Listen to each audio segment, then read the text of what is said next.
Intentaron matar a uno de los personajes más polémicos del siglo XX con cianuro.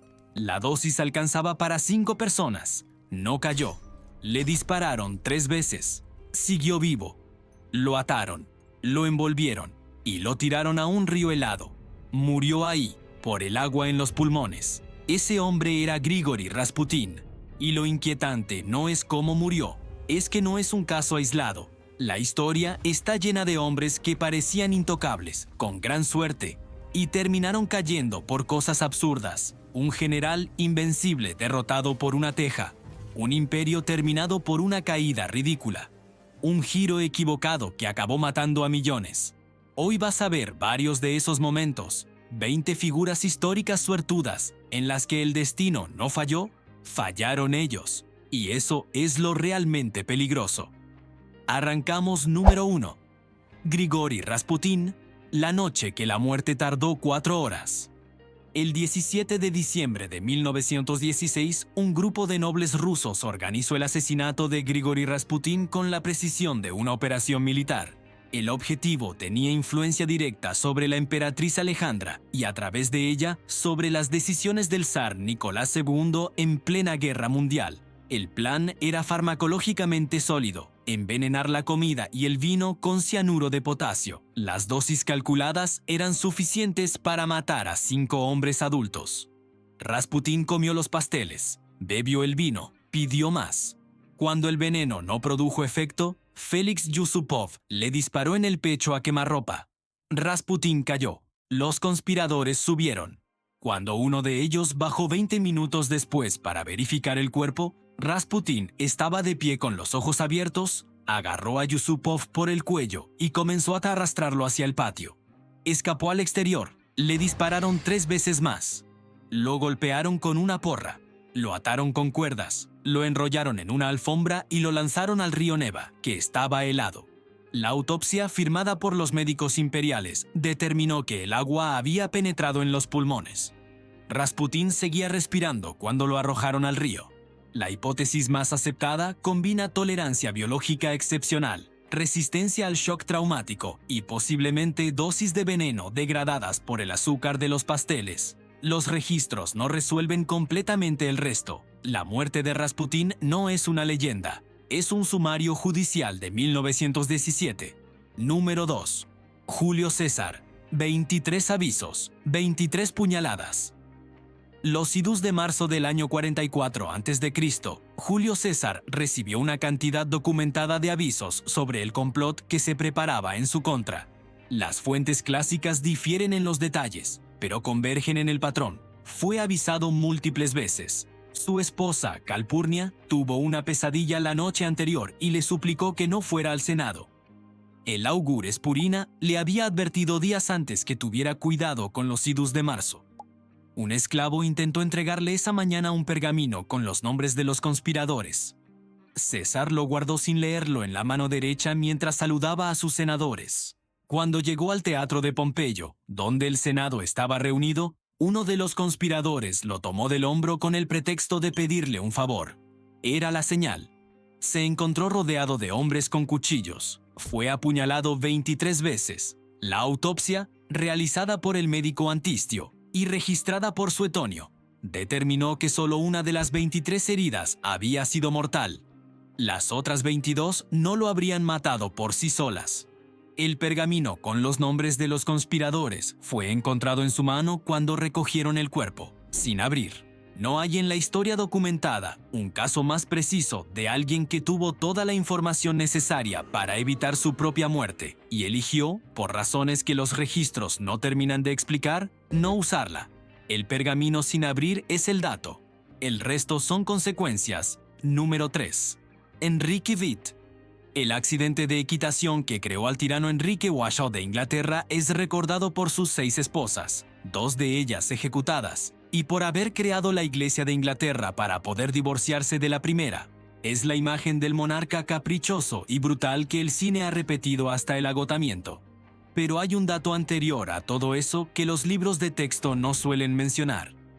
En enero de 1536, Enrique Eito participó en un torneo de justa. Cabalgando con armadura completa, el caballo tropezó y cayó sobre él. Enrique quedó inconsciente durante más de 2 horas. Los médicos de la corte no esperaban que sobreviviera. Sobrevivió. Pero los registros médicos de la corte describen un cambio significativo en su comportamiento a partir de ese punto. Los historiadores y médicos que han analizado el caso desde el siglo XX han propuesto diversas hipótesis. Daño cerebral traumático, síndrome de traumatismo cráneoencefálico crónico, cambios en el perfil psicológico por lesión frontal. Lo que los contemporáneos documentaron es más directo.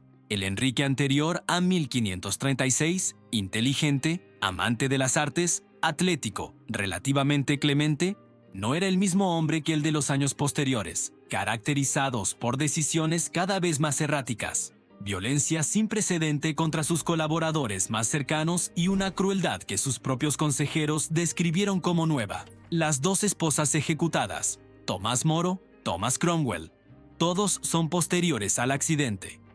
Número 4. Alejandro Magno conquistó el mundo en 12 años. Se murió en 10 días. Alejandro de Macedonia tenía 32 años cuando murió en Babilonia. Para calibrar esa cifra, a esa edad, Julio César todavía no había salido de la península ibérica en funciones militares. Napoleón acababa de ser nombrado primer cónsul. Genghis Khan lideraba aún una sola confederación de tribus. Alejandro, en cambio, había conquistado el Imperio Persa, el mayor estado territorial que existía entonces. Había fundado más de 70 ciudades que llevan su nombre, había gobernado desde Macedonia hasta el río Indo, y era el soberano del territorio más extenso que un solo hombre había controlado hasta ese momento en la historia registrada. Todo ello entre los 20 y los 32 años. En junio del 323 a.C., regresó a Babilonia con fiebre. Las fuentes de la época, Arriano, Plutarco, Diodoro Sículo, documentan 10 días de enfermedad progresiva. La causa de muerte más aceptada hoy entre los historiadores es fiebre tifoidea, posiblemente agravada por el consumo excesivo de alcohol en las semanas previas. Lo que los registros médicos de la época no permiten determinar con certeza es si la causa fue infecciosa, tóxica o una combinación de ambas. La última entrada de sus diarios de campaña registra que sus soldados, ante los rumores de que había muerto, exigieron verlo. Alejandro fue llevado en camilla ante sus tropas. No podía hablar. Levantó la mano para saludar a cada soldado que pasaba ante él. El desfile duró horas. Murió al día siguiente. Sus generales tardaron 40 años en destruir lo que él construyó en 12. Lo que tardaron en desmantelar fue mayor que lo que tardó en construirse. Antes de continuar, el número 19 aún no ha llegado. Es el caso donde la distancia entre lo que estaba en juego y lo que lo desencadenó resulta más difícil de aceptar que cualquiera de los anteriores. Si no quieres perderte los próximos videos del canal, este es el momento de suscribirte. Seguimos. Número 5. Moctezuma II. El calendario azteca que abrió las puertas de un imperio. En el año 1519 del calendario europeo, un hombre llegó a las costas del Golfo de México desde el Caribe. Se llamaba Hernán Cortés. Para el calendario azteca, ese año era el 1 Caña, Seacatl, el año en que, según la tradición, debía regresar el dios Quetzalcóatl, la serpiente emplumada, por el oriente. Moctezuma II gobernaba el imperio mexica con una autoridad que no tenía rival en el continente americano. Su red tributaria abarcaba lo que hoy son gran parte de México y Centroamérica. Controlaba a decenas de pueblos sometidos. Disponía de ejércitos. Cuando llegaron los informes de que unos hombres barbudos con vestimentas de metal llegaban en embarcaciones enormes desde el este, Moctezuma no interpretó la situación como una amenaza militar. La interpretó como el cumplimiento de una profecía. Los enviados que mandó a saludar a Cortés lo recibieron con los atributos de Quetzalcóatl. No se trató de ingenuidad, se trató de una cosmología perfectamente coherente con los registros y las tradiciones de su civilización. El problema es que esa coherencia interna resultó ser una trampa de proporciones históricas. La coincidencia calendárica entre el año Seacatl y la llegada de Cortés no fue planeada por ninguno de los dos. No fue estrategia española, no fue espionaje. Fue una fecha, un número en un ciclo de 52 años que nadie en el continente americano podía haber alterado. El azar no eligió a Cortés para llegar en ese año, y precisamente por eso fue tan definitivo. Cortés no era un dios, era un conquistador con arcabuces y alianzas con los pueblos sometidos por los mexicas, que no tardaron en convertirse en los verdaderos destructores del imperio azteca.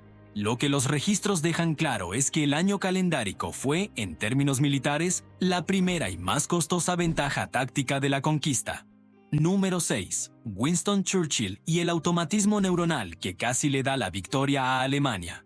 El 13 de diciembre de 1931, 8 años antes de que estallara la Segunda Guerra Mundial, Winston Churchill caminaba por la Quinta Avenida de Nueva York.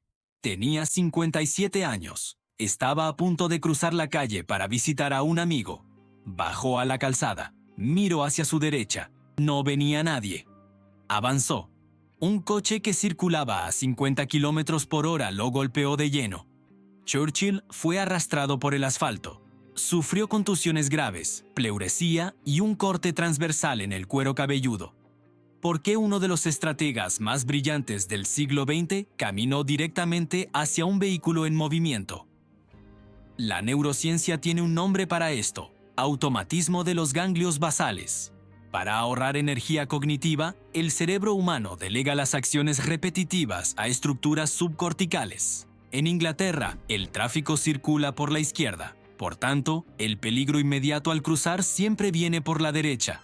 Durante 57 años, el cerebro de Churchill había codificado ese patrón como una regla de supervivencia absoluta. Al cambiar de entorno, su córtex prefrontal, la parte consciente y racional, sabía que estaba en Estados Unidos, pero bajo estrés o distracción, el cerebro siempre recurre al automatismo subcortical. Churchill confió en su red neuronal por defecto. Miró a la derecha, el lado seguro en Londres. El coche venía por la izquierda. Churchill sobrevivió por un margen biológico mínimo. Él mismo escribió un artículo clínico semanas después, calculando la física del impacto. Si ese parachoques lo hubiera golpeado unos centímetros más arriba, la red de resistencia aliada no habría tenido a su arquitecto en 1940. El mapa de Europa se mantuvo intacto no por un tratado, sino porque el cráneo de un político inglés soportó un impacto para el que su cerebro no lo había preparado. Nuestro cerebro está diseñado para ser eficiente, no para tener razón. Esa eficiencia casi le cuesta a Occidente la Segunda Guerra Mundial. Número 7. Carlos II de España. El precio de un siglo de endogamia.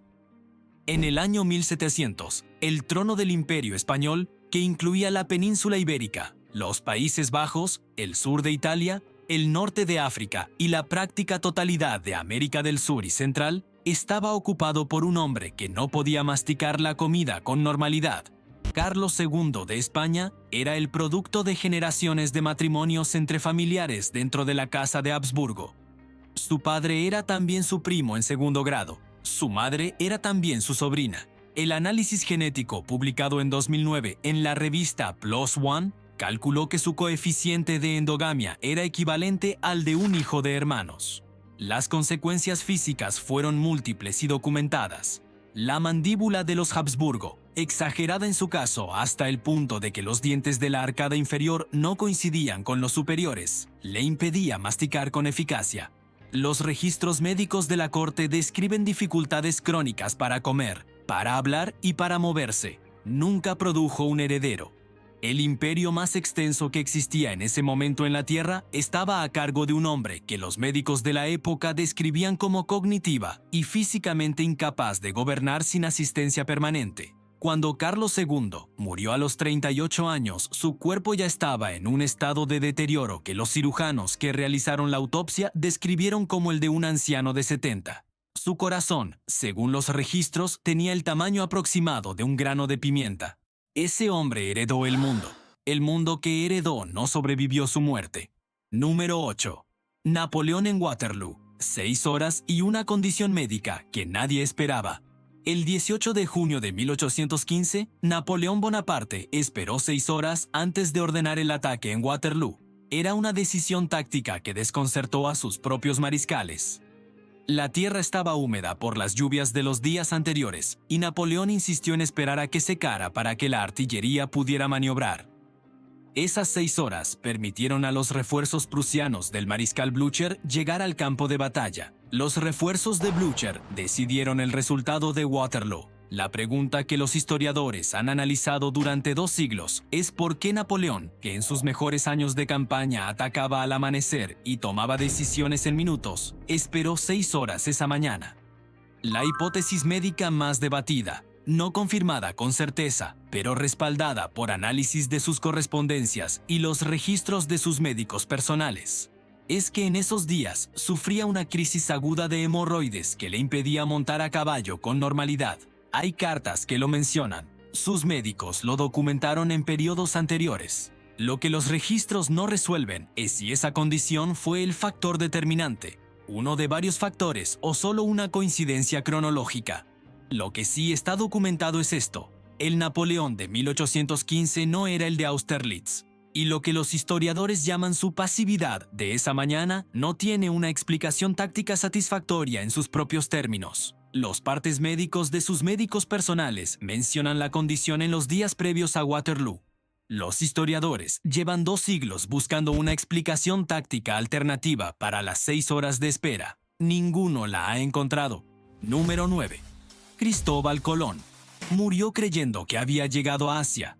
El 20 de mayo de 1506, Cristóbal Colón murió en Valladolid, convencido hasta su último día de que había llegado a las costas orientales de Asia.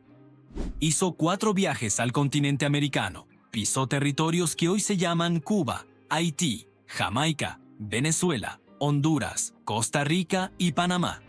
En ninguno de esos viajes modificó su conclusión fundamental: estaba en las Indias. Las poblaciones que encontraba eran indios. Los territorios formaban parte del imperio del Gran Khan. La cartografía de la época no ayudaba. Marco Polo había descrito costas asiáticas que Colón intentaba reconocer en cada nuevo territorio. El problema es que Marco Polo también se equivocaba en las distancias. Lo que Colón no pudo saber, y que un cartógrafo florentino llamado Américo Vespuccio publicaría 2 años después de la muerte de Colón, es que los territorios que había explorado no eran una extensión de Asia, sino un continente que ninguna cartografía europea contemplaba. El hombre que organizó el mayor encuentro entre mundos de la historia humana, que convenció a la corona española de financiar un proyecto que nadie creía viable, que cruzó el Atlántico 4 veces con la tecnología naval del siglo XV, murió sin saber lo que había encontrado. El continente que él llegó a tener en sus manos lleva el nombre de otro hombre. Eso tampoco lo supo nunca. Número 10. Tamerlán. Construyó el mayor ejército de su era y murió camino a China. Tamerlán, cuyo nombre completo era Timur ibn Taragay Barlas, construyó el segundo mayor imperio contiguo de la historia desde cero. Nació en el siglo XIV en el actual Uzbekistán. No era un príncipe, no heredó un ejército. Comenzó controlando una pequeña región. En 40 años de campaña continua, Tamerlán derrotó al Imperio Otomano, al Sultanato de Delhi, al Kanato de la Horda de Oro y a los mamelucos de Egipto. Para medir la escala de sus conquistas, derrotó a 4 de las 5 potencias militares más formidables de su época. La quinta era China. En 1405, a los 68 años, lanzó la campaña más ambiciosa de su vida, la invasión de la China Ming. Reunió un ejército que las fuentes de la época estiman en 200.000 hombres. Lo hizo en pleno invierno, en uno de los terrenos más hostiles del continente asiático. Murió en febrero de ese año, en Otrar, antes de cruzar la frontera. La causa fue, con alta probabilidad, neumonía contraída durante el avance en las condiciones climáticas de ese invierno. Su imperio se desintegró en las 2 décadas siguientes. Ninguno de sus sucesores pudo mantener cohesionado lo que él había construido durante 40 años. Y hay un dato que los registros no destacan con suficiente énfasis. Tamerlán nunca fue derrotado en batalla, ni una sola vez. El único enemigo que lo detuvo fue el invierno de una estepa asiática. Número 11. Nikola Tesla. El hombre que encendió el mundo murió en una habitación a oscuras. Nikola Tesla inventó el motor de corriente alterna que hoy alimenta la práctica totalidad de la red eléctrica mundial. Desarrolló los fundamentos del sistema de transmisión de radio antes que Marconi. Patentó conceptos de comunicación inalámbrica que anticiparon el Wi-Fi con 50 años de adelanto. Proyectó una torre en Long Island para transmitir energía eléctrica sin cables a nivel global. En 1943, Tesla murió solo en la habitación 3327 del Hotel New Yorker de Manhattan. No había podido pagar el alquiler durante años. El hotel lo mantuvo por la reputación que aún le quedaba. Sus últimas investigaciones estaban en cajas apiladas en esa habitación. Pocas horas después de que encontraran el cuerpo, agentes del gobierno de los Estados Unidos llegaron al hotel y confiscaron todos sus papeles y equipos. Los documentos permanecieron bajo custodia federal durante décadas. Hay algo en este hombre que cuesta procesar incluso hoy. No es la pobreza en sí. Es que el mundo que él construyó siguió encendiéndose cada noche mientras él dormía solo en una habitación que no podía pagar. Cada interruptor que alguien accionaba en cualquier lugar del mundo era, en alguna medida, consecuencia directa de su trabajo. Thomas Edison, que había combatido a Tesla durante décadas en la llamada Guerra de las Corrientes, fue celebrado en vida con estatuas y honores nacionales. Tesla recibió la medalla Edison póstumamente. El sistema eléctrico que usas ahora mismo para ver este vídeo es en gran parte su diseño, y él murió sin dinero para encender la luz de su cuarto. Vamos por la mitad del vídeo, y todavía no ha llegado el caso que más tarda en asimilarse, el del número 19, donde la cadena entre un giro de coche y 20 millones de muertos está documentada con precisión de minutos. Queda. Deja tu comentario si no quieres perderte los próximos vídeos del canal. Número 12. Alexander Fleming y la placa de Petri que olvidó limpiar. En agosto de 1928, Alexander Fleming, bacteriólogo del Hospital St. Mary's de Londres, se tomó 2 semanas de vacaciones. Antes de salir, no limpió algunas de las placas de cultivo bacteriano que tenía en el laboratorio. Era una omisión común en la práctica de la época, no una negligencia grave. Cuando regresó a finales de septiembre, encontró que un moho había contaminado una de las placas de estafilococo. El moho había formado una colonia visible, y alrededor de esa colonia, las bacterias estaban muertas. El moho estaba produciendo algo que las destruía. Fleming estuvo a punto de tirar la placa. Se detuvo. Llamó a un colega. La sustancia que producía el moho Penicillium notatum fue identificada y nombrada penicilina. La primera vez que una sustancia biológica demostró capacidad de destruir bacterias patógenas bajo condiciones controladas. El primer antibiótico de la historia. La estimación del número de vidas salvadas por la penicilina y los antibióticos que derivaron de ese descubrimiento en el siglo siguiente es de aproximadamente 200 millones de personas. El propio Fleming lo registró con una precisión que pocas veces se cita completa. Cuando me desperté justo después del amanecer del 28 de septiembre de 1928, ciertamente no planeaba revolucionar toda la medicina descubriendo el primer antibiótico del mundo. Fleming es la otra cara. El mismo mecanismo, una circunstancia que nadie planeó, en un momento que nadie eligió, que destruyó reyes o inició la Primera Guerra Mundial, también pudo producir esto. Un científico que olvidó limpiar su laboratorio antes de irse de vacaciones y salvó 200 millones de vidas. El azar no distingue entre los resultados que produce, solo produce resultados. Nosotros somos los que tenemos que vivir con ellos. Número 13. Gengis Khan. El mayor conquistador de la historia murió en una cacería.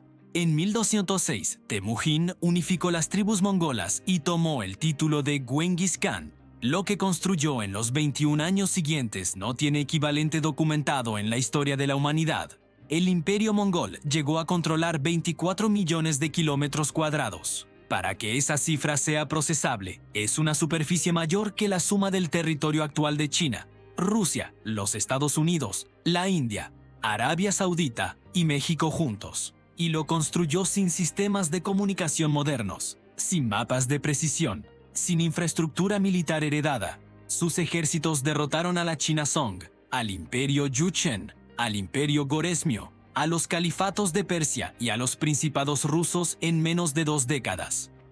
Ninguna potencia militar de la Eurasia del siglo XIII logró resistirlos en campo abierto más de una batalla. En el verano de 1227, Genghis Khan murió durante una campaña en el noroeste de China. La historia secreta de los mongoles, el documento más próximo a una fuente primaria mongola, registra que sufrió una lesión durante una cacería de caballos salvajes. La hipótesis más extendida entre los historiadores apunta a una caída del caballo con lesiones internas, posiblemente combinada con fiebre tifoidea contraída en campaña.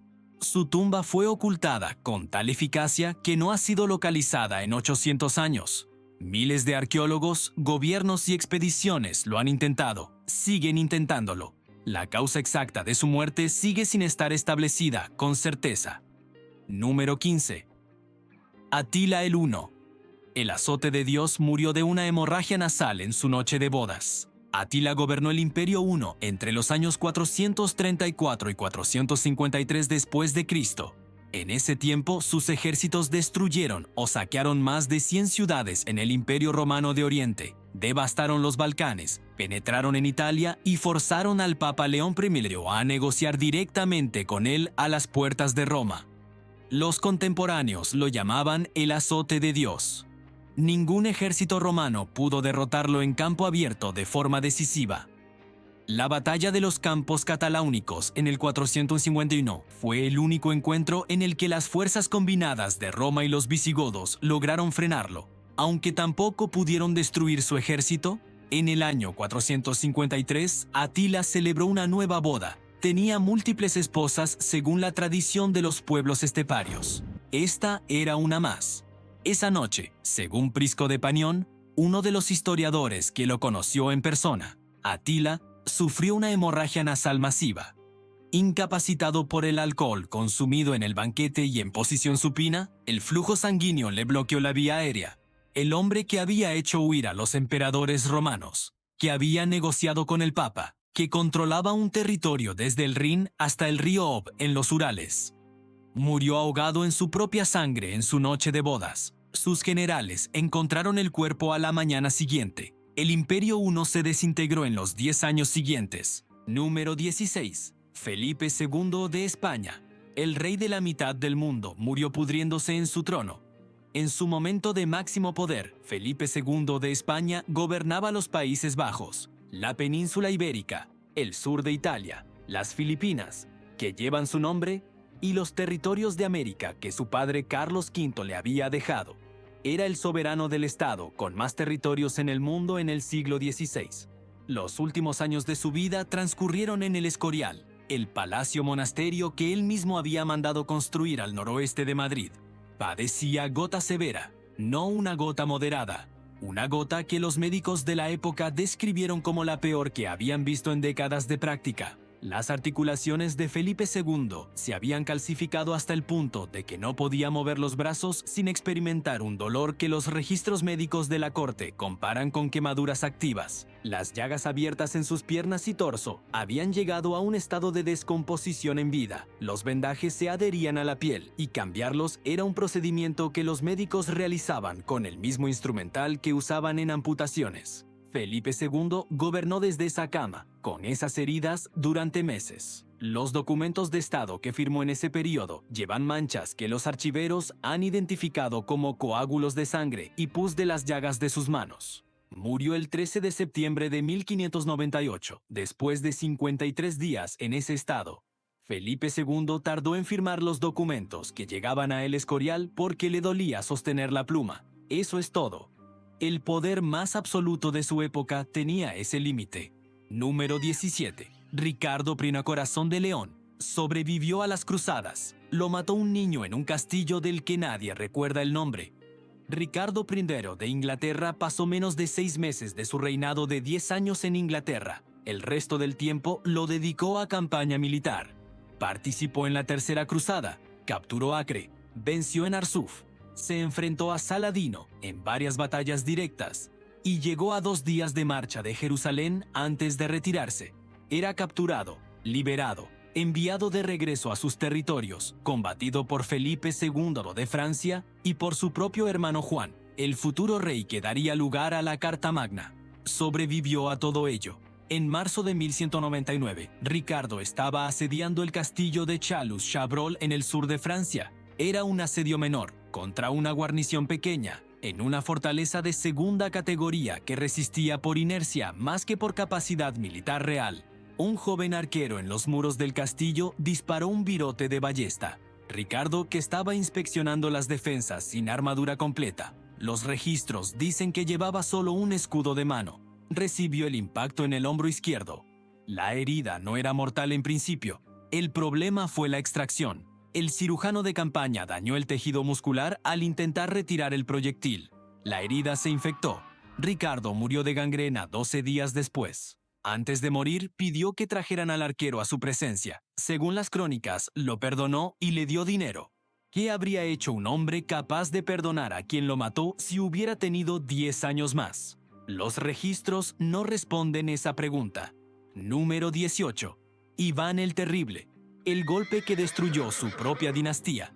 En noviembre de 1581, Iván IV de Rusia, conocido en la historia como Iván el Terrible, protagonizó el acto más costoso de su reinado. No fue una campaña militar fallida, no fue una decisión diplomática equivocada, fue una discusión doméstica que duró minutos. Iván entró en los aposentos de su nuera, Helena Sheremeteva, que estaba embarazada, y la golpeó porque consideraba que no vestía adecuadamente. Su hijo mayor, el zarevich Iván, el heredero directo de 27 años que llevaba años actuando de facto como cogobernador, intervino para defenderla. Iván IV golpeó a su hijo con el cetro que llevaba en la mano. El impacto fue en la sien. El zarevich murió 10 días después a consecuencia de la lesión. El zar vivió 3 años más. Sin heredero válido, su segundo hijo, Fiodor, tenía una capacidad de gobierno que los propios boyardos, la nobleza rusa, describían como insuficiente para gestionar un boyar de pueblo, no un imperio. La muerte de Fiodor en 1598 sin descendencia extinguió la dinastía rurikida que había gobernado Rusia durante más de 700 años. Lo que siguió fue el período de los tumultos, 15 años de guerra civil, hambruna y ocupación extranjera. Iván IV tardó menos de 10 segundos en destruir lo que 7 siglos habían construido. Los registros rusos e internacionales de la época documentan el episodio con coherencia. Ningún enemigo exterior pudo con la dinastía rurikida. Un golpe de cetro en una discusión de familia, sí. Número 19. Archiduque Francisco Fernando. El giro de coche que mató a 20 millones de personas. El 28 de junio de 1914 en Sarajevo, un grupo de 7 conspiradores del movimiento nacionalista serbio llamado La Mano Negra se distribuyó a lo largo del recorrido previsto del archiduque Francisco Fernando, heredero del Imperio Austrohúngaro. El objetivo era asesinarlo durante su visita oficial. El primer atentado falló. Nedeljko Chabrinovich lanzó una granada que rebotó en el capó del vehículo y explotó bajo el coche siguiente. Varios miembros del séquito resultaron heridos. Francisco Fernando llegó al ayuntamiento sin un rasguño, furioso pero ileso. Uno de los 7 conspiradores, Gavrilo Princip, convencido de que la operación había fracasado, se alejó del recorrido y entró en una tienda de delicatessen llamada Schiller's, en la esquina de la calle Franz Joseph con el Puente Latino. Pedía comida. Francisco Fernando decidió entonces visitar a los heridos en el hospital. El general Potiorek ordenó modificar la ruta para evitar el centro de la ciudad. El conductor del vehículo principal, Leopold Loika, no había sido informado del cambio. Tomó la calle Franz Joseph siguiendo el itinerario original. El general Potiorek le ordenó detenerse y dar marcha atrás. El coche frenó. Empezó a maniobrar. Se detuvo prácticamente estático. El motor de la época requería hacer esta operación muy despacio, a menos de 2 metros de donde Gavrilo Princip estaba terminando de comer. Princip sacó la pistola, disparó 2 veces. El archiduque y su esposa Sofía murieron antes de llegar al hospital. Austria-Hungría declaró la guerra a Serbia. El sistema de alianzas de Europa se activó en cascada.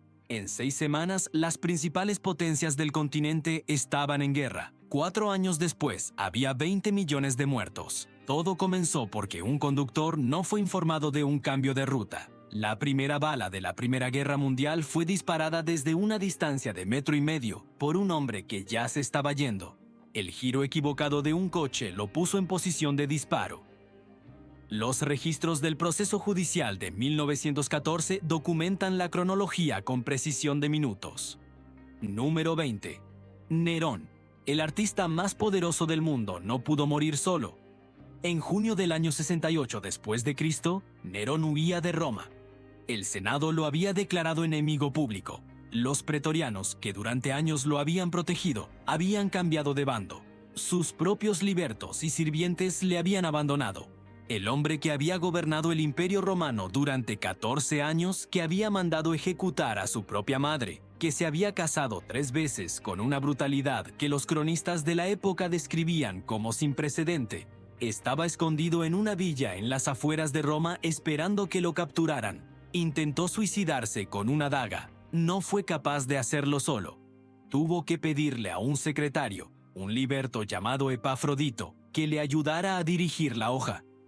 Los registros de Suetonio lo documentan con una frialdad que aún hoy resulta difícil de sostener. Sus últimas palabras, según Suetonio, fueron «Qualis artifex pereo».